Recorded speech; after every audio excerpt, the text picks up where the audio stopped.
Hoy vamos a meternos de lleno en la voz de un profeta del siglo VIII a.C., Miqueas. Tenemos un montón de notas que desmenuzan sus 3 primeros capítulos y la misión es entender por qué su denuncia contra la corrupción, contra la injusticia social, pega tan fuerte, porque miles de años después sigue pareciendo que está hablando de nuestro mundo. Y para que nos hagamos una idea del tono, una de las imágenes que vamos a explorar es la de los líderes de la nación descritos, sin rodeos, como caníbales. Caníbales que se comen a su propio pueblo. Es que es una imagen de una brutalidad tremenda. Y para ponernos en situación, hay que pensar que Miqueas no era un cualquiera, era contemporáneo de Isaías, otro peso pesado, pero con una diferencia clave. Mientras Isaías se movía más por los pasillos del palacio, Miqueas era un tipo de pueblo, de la periferia. Y eso se nota. Su mensaje es directo, es crudo, sin filtros. Estaba viendo la injusticia en la calle, no en los despachos, y hablaba desde ahí, durante los reinados de Jotam, Acaz y Ezequías en Judá. Vale, pues vamos a desgranar esto, empezando por el capítulo 1. Lo primero que me choca es que no arranca como una profecía local. Parece una citación judicial a todo el planeta. Dice: «Oíd, pueblos todos, estad atenta tierra, y cuanto en ti hay». O sea, no se anda con tonterías. Desde luego, pone las cartas sobre la mesa desde el primer segundo. El juez que va a hablar es el Dios del universo. Así que esto no va solo para Judá, Tierra Santa, esto es un asunto global. Y la forma en que describe la llegada de ese juez es lo que técnicamente se llama una teofanía, una manifestación de Dios.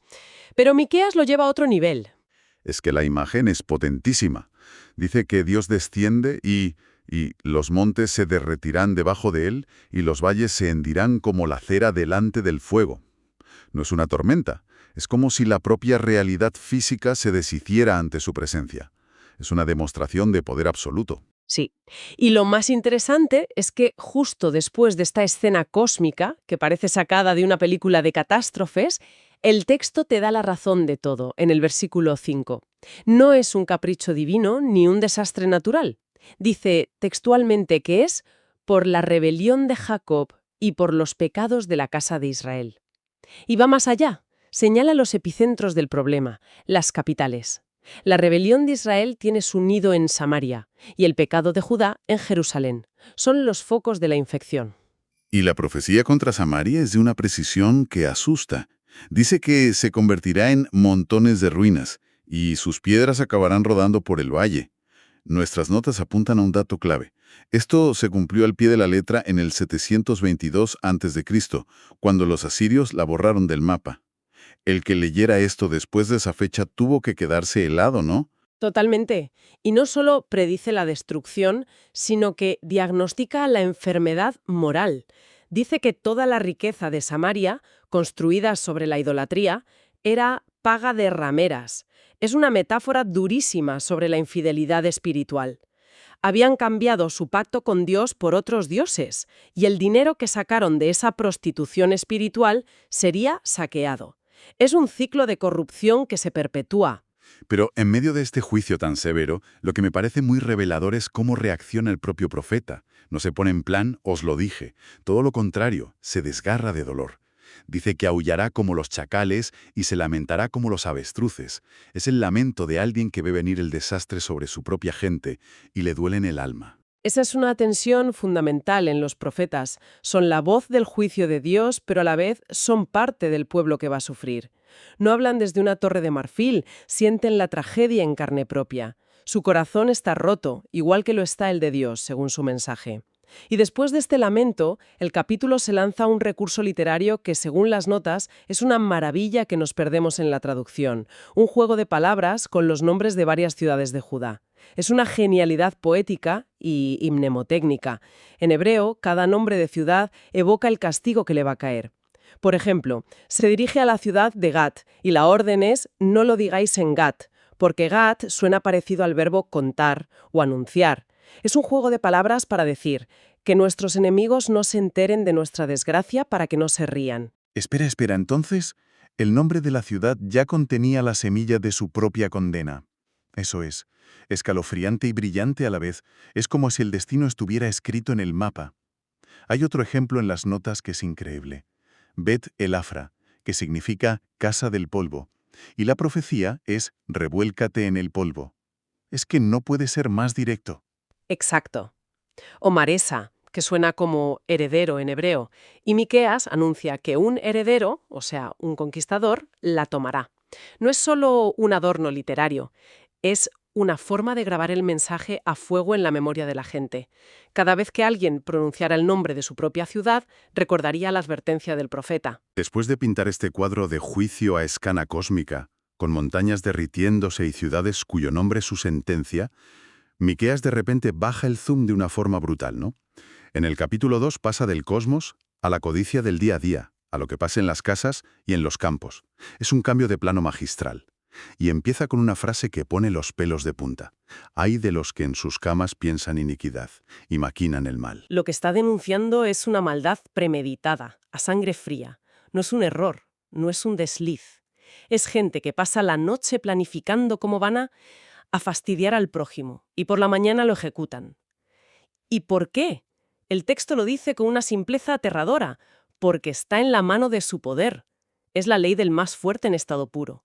Y el objetivo de esos planes nocturnos es muy concreto: robar campos, quitarle la tierra a la gente.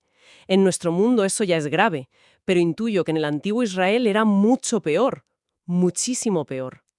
Si conectamos esto con el contexto, entendemos la magnitud del crimen. La tierra no era una propiedad inmobiliaria, no era una inversión, era una herencia sagrada, un don de Dios que garantizaba el sustento, la identidad y el futuro de una familia.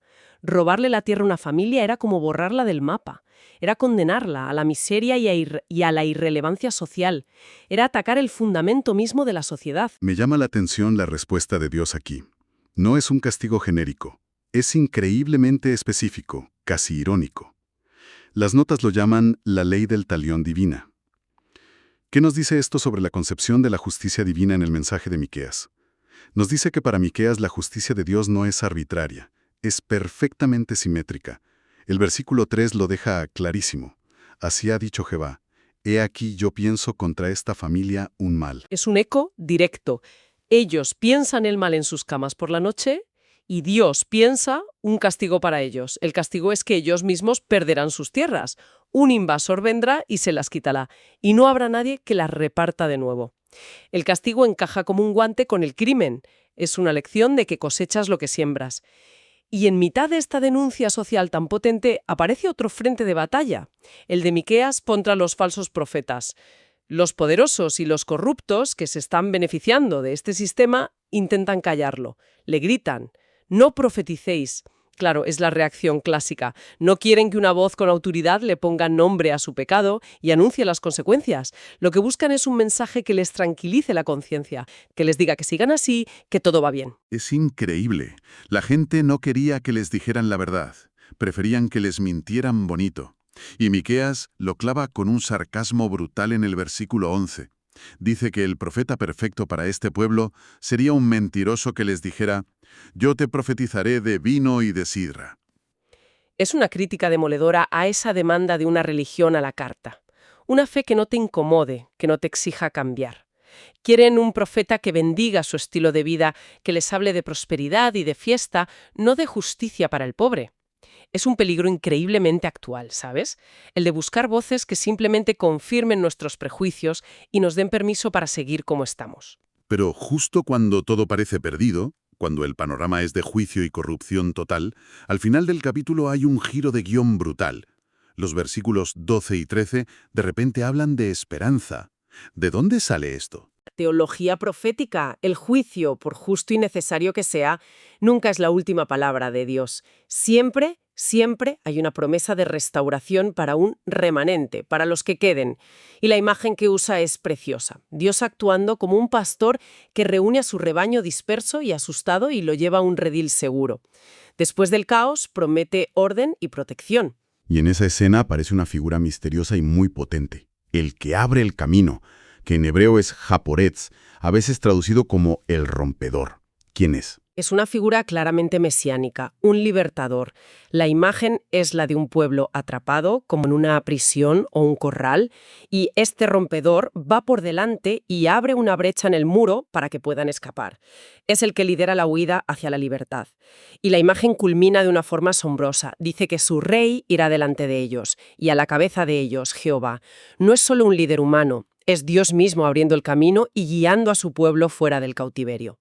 Es una promesa de liberación total.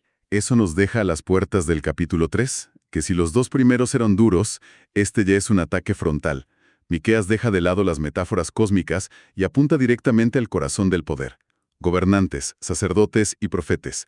Y aquí es donde suelta esa bomba de la que hablábamos al principio, la metáfora del canibalismo. Hay que pararse un segundo aquí. Canibalismo. No es una metáfora sutil, es una acusación de una violencia verbal extrema. Acusa a los gobernantes, que deberían ser los garantes de la justicia, de odiar el bien y amar el mal. Y entonces lo describe con un detalle gráfico espeluznante. Coméis la carne de mi pueblo, les desolláis la piel, les quebrantáis los huesos y los rompéis como para el caldero. Es una imagen que te saca del texto y te obliga a pensar en el sufrimiento real que hay detrás. ¿Qué está describiendo realmente? ¿Es una hipérbole o hay algo más? Y no es solo una imagen fuerte, es una teoría económica. Miqueas está diciendo que el sistema que han montado los líderes no solo empobrece a la gente, sino que los consume como si fueran un recurso. El pueblo no es el beneficiario del Estado, es el combustible que lo mantiene en marcha. Están despojando a la gente de todo. A través de impuestos abusivos, sobornos, sentencias injustas, los dejan literalmente en los huesos. Los líderes no solo les roban, se los comen. Y el castigo, de nuevo, es de una simetría perfecta. Cuando estos líderes se vean en apuros y le recen a Dios, Él esconderá de ellos su rostro. No habrá respuesta. Les va a aplicar la misma falta de empatía y de misericordia que ellos le aplicaron al pueblo. El silencio de Dios como respuesta a la crueldad humana. Es la consecuencia lógica. Han roto la relación con el pueblo y al hacerlo han roto su relación con Dios. No se puede pisotear a la gente de lunes a sábado y esperar que Dios te escuche el domingo. Y de los gobernantes pasa a sus colegas, los profetas, y la acusación es directa, son unos vendidos, profetas a sueldo. Su mensaje no depende de Dios, depende de quien les paga la comida. El versículo 5 es demoledor. Si alguien les llena la boca, proclaman paz, todo va bien. Pero como alguien no les pague, le declaran la guerra santa. Su profecía no es una palabra de Dios, es una transacción comercial. Su lealtad no está con la verdad, está con su cartera. Convierten la espiritualidad en un negocio. Y en medio de toda esta corrupción, Él se planta. El versículo 8 es un momento potentísimo. Miqueas traza una línea en la arena y dice: «Mas yo estoy lleno de poder del Espíritu de Jehová y de juicio y de fuerza para denunciar a Jacob su rebelión». Es su declaración de principios, es su credencial profética.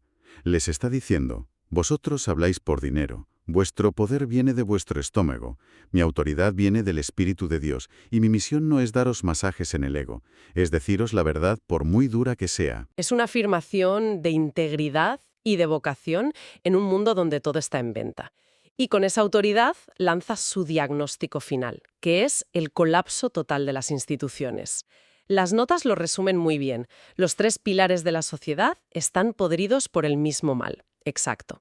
Los jefes, que deberían impartir justicia, juzgan por soborno. Los sacerdotes, que deberían enseñar la ley de Dios, lo hacen por un precio.